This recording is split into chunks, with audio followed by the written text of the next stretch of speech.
melihat Museum Situs Purbakala Pati Ayam. Dan di dalamnya ada apa?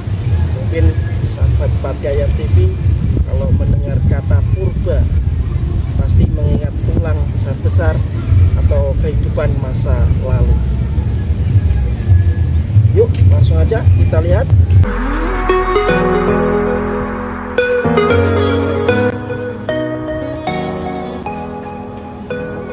Misi Pak, boleh kami masuk dan lihat-lihat apa isinya Museum Situs Purbakala Pati Ayam? Boleh, sebelum lihat-lihat ngisi buku tamu dulu ya.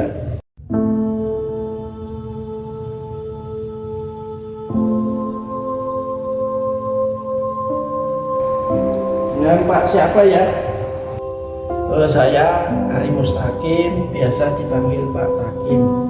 Saya Jerry Pak dari Pati Ayam TV, ingin mengetahui isi Museum Situs Purbakala Pati Ayam, ada apa di dalamnya. Nah sahabat Pati Ayam TV, kali ini kita akan ditemani oleh Pak Takim untuk mengetahui koleksi yang ada di Museum Situs Purbakala Pati Ayam.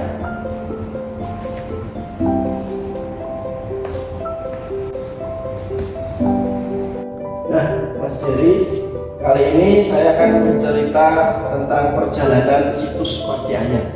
Dan situs Pati Ayam ini dimulai pada 2005 karena banyak warga sekitar yang menemukan fosil. Warga sini menyebutnya dengan balung buto. Tapi pada waktu itu pemerintahan belum mempunyai tempat, dan berdasarkan usulan para pelestari, fosil ini ditempatkan di salah satu rumah warga yang bernama Pak Mustafa almarhum. Dengan Desa Terban juga ingin melestarikan, akhirnya fosil tadi dipindah mulai 2005 sampai 2009. Akhirnya fosil yang ada di Pati Ayam dipindah lagi ke gedung Balai Desa, dipindah lagi gedung depan Balai Desa, tepatnya di gedung PKK. Nah baru mulai 2012 ada perhatian dari pemerintah, Museum Pati Ayam dibangun seperti ini. Dan semakin banyaknya fosil, akhirnya dipindah lagi 2014 menempati gedung yang baru. Nah itulah sedikit perjalanan situs Pati Ayam. Sebelum saya bercerita tentang koleksi yang ada di Pati Ayam, Mas Jerry, kali ini saya akan bercerita tentang koleksi Museum Situs Purbakala Pati Ayam. Nah, koleksi Museum Situs Purbakala Pati Ayam di sini adalah benda cagar budaya. Benda cagar budaya di sini adalah fosil. Apa sih itu fosil? Fosil adalah sisa tumbuhan, hewan, bahkan cetakan yang sudah membatu. Di sini sudah ketemu 17 spesies hewan, nanti yang hidup di air maupun di darat. Nanti 17 spesies hewan itu diantaranya ada gajah, banteng, kerbau, santeng, gigi ikan hiu, kura-kura, dan lain-lain. Yuk kita geser ke sini, Mas Jerry.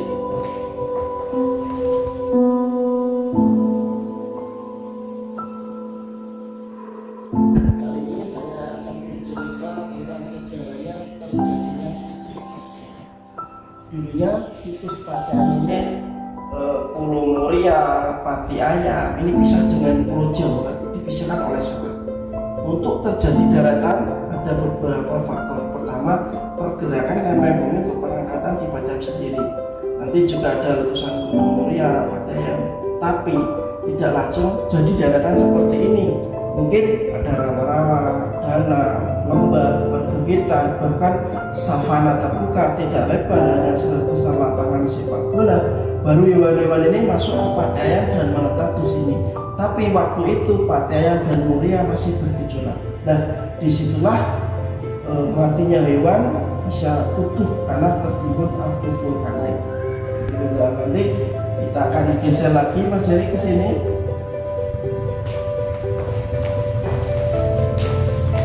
Nah, Mas Jerry, kali ini kita akan membahas serta geografi Patiayan atau tanah atau formasi yang terdapat di Patiayan. Contoh, kalau dulunya di Patiayan bekas lautan, nanti didirikan dengan formasi Jambe sekitar 5 juta tahun yang lalu. Nanti kalau sudah menjadi rawa-rawa, ada sungai-sungai dan ada juga letusan gunung Patiayan, di sini nanti dijadikan dengan formasi Kancilan.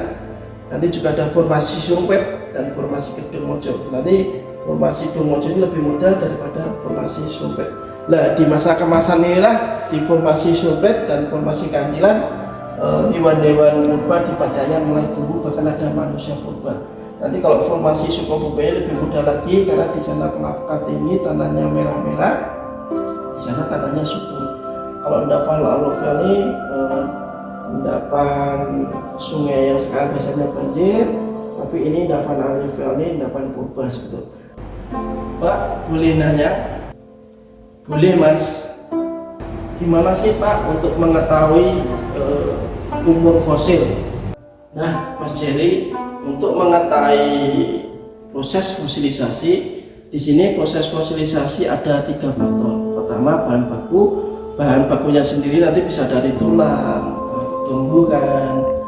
Terus nanti kedua ini lingkungan atau endapan. Endapan tadi harus mengandung abu vulkanik dan batu kapur. Kebetulan di Patiayan letusan Gunung Muria, di sini abu vulkanik. Terus ketiga ini masa itu minimal 700.000 tahun yang lalu baru bisa menjadi fosil.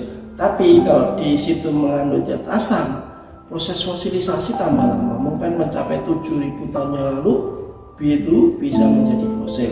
Terus yang cepat jadi fosil adalah gigi.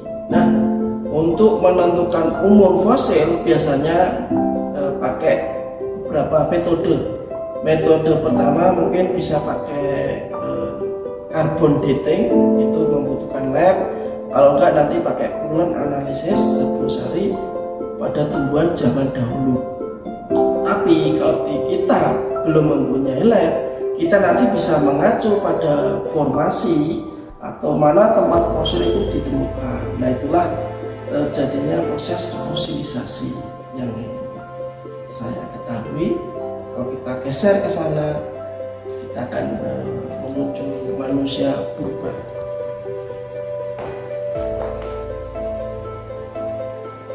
Jenis manusia purba apakah yang ditemukan di situs Purbakala Patiayan, Pak?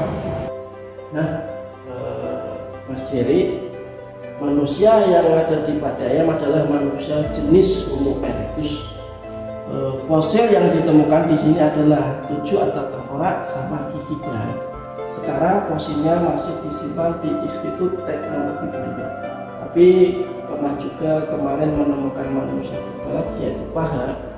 Itu ditemukan 2019. Sekarang fosilnya masih disimpan di Museum Sangiran. Kemarin kita juga menemukan lagi gigi kelingking manusia purba sama jenisnya mungkin Homo erectus. Sekarang masih tahap penelitian. Nah, untuk kita membedakan manusia purba dengan kita nanti pada volume otak. Volume otak mereka adalah 900 ke bawah, bahkan nanti ada yang 400 cc. Tapi kalau kita sudah 1000 ke atas lebih pandai daripada manusia purba. Terus manusia purba ini nanti rahan giginya di sini itu kekar. Karena apa? Karena manusia purba ini masih memakan daging mentah dan mengunyah lebih lama. Terus nanti kenapa manusia purba ini fisiknya kekar? Karena mereka masih primitif, hidup di gua, mampu berjalan-jalan mil mengikuti buruannya. Nah, di Patiayan ini manusia Homo erectus banyak juga kebudayaan yang ditemukan.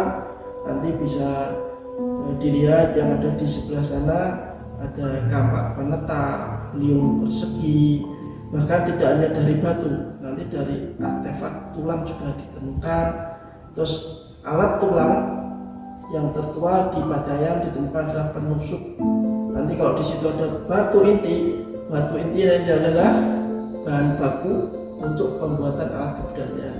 Biasanya mereka juga bisa memilah-milah batu. Batu itu nanti batu kalsedon, kersikan. Tapi kalau tidak ada batu itu, mereka juga memanfaatkan alam, batu andesit atau batu gunung. Nah itu nanti untuk membedakan alat kebudayaan dengan alat batu biasa. Nanti di sisi-sisi batu yang akan dibuat alat batu itu nanti ada titik pukul dan daratan. Terus biasanya batu itu yang sudah pernah digunakan itu ujungnya pada aus. Nah, untuk generasi milenial, mari kita lestarikan benda cagar budaya kita. Kapan lagi kalau bukan sekarang? Jangan sampai dicuri dan hilang. Yuk kita lestarikan benda cagar budaya kita, Museum Diatiko. Oke, terima kasih Pak Takim sudah mau menemani kami untuk melihat koleksi Museum Situs Purbakala.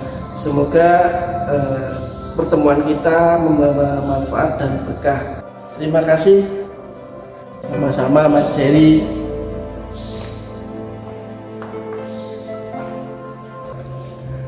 Nah, sahabat Pati-Ayam TV, kita sudah melihat isi koleksi Museum Purbakala Pati-Ayam.